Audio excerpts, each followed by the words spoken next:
அஸ்ஸலாமு அலைக்கும் ஃப்ரெண்ட்ஸ். நாகூர் போனப்போ உள்ள கெட் ரெடி வீடியோ தான் இது. கொஞ்சம் லாங்கில போறோம்னா, நான் முன்னாடியே ப்ரிப்பேர் பண்ணிடுவேன் நானு. அப்புறம் எஸ்டர்டே வந்து ஸ்டோரியில வந்து என்னோட வாய்ஸ் விளாக் பெஸ்ட்டா? இல்ல வந்து சாங்ஸ் வச்சு போடுறது பெஸ்ட்டான்னு கேட்டேன். மோஸ்ட்லி எல்லாரும் சொன்னது வந்து வாய்ஸ் விளாக் தான் சொன்னீங்க. Thank you. ஏன்னா மக்கள்ட்ட கேட்டா தான் வந்து அதுக்கேத்த மாரி கன்டின்யூ பண்ணி போடலாம் வாய்ஸ் விளாகு. இன்ஷா அல்லாஹ் நான் வந்து முடிஞ்ச அளவு வாய்ஸ் விளாகே கொடுக்குறேன். மல்லியத்தில தான் ஒரு சம்பவம் நடந்துச்சுன்னா, எனக்கு வந்து நாகூர் போற வழியிலுமே ஒரு பிரச்சனை தாங்க வந்துச்சு. அது என்னமோ கால் வைக்கிற இடம்லாம் கண்ணி வெடிங்கிற மாரி, பில்லி சூனியங்கிற மாரி, அந்த மாரி சம்பவம் தான் நடந்துட்டுருக்கு. யாருக்கு தான் என்னதான் பிடிக்கலன்னு தெரியல. ஏன்னா போற இடம்லாம் வ்ளாக்ஸ் எடுக்கிறப்ப ஏதாவது ஒரு பிரச்சனைய நான் சந்திச்சுக்கிட்டே தான் இருக்கேன்.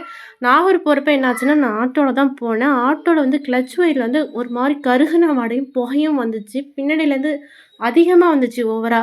என்னடா இது! ஏன்னா கொஞ்ச நேரம் நான் சொல்லாம விட்டுருந்தேன்னா, ஆட்டோ வெடிச்சு எல்லாருமே ஆல் அவுட் ஆயிருப்போம். அல்லாஹ் தான் ஒவ்வொரு சந்தர்ப்பத்திலயுமே லேசாக்கி வச்சுட்டுருக்கான். ஓகே ஃப்ரெண்ட்ஸ், நாகூரோட தர்காவோட விளாக் வந்து நெக்ஸ்ட் வீடியோல நான் போடுறேன். இந்த மாரி விளாக்ஸ் வீடியோ பார்க்க என் பேஜ ஃபாலோ பண்ணிக்கங்க.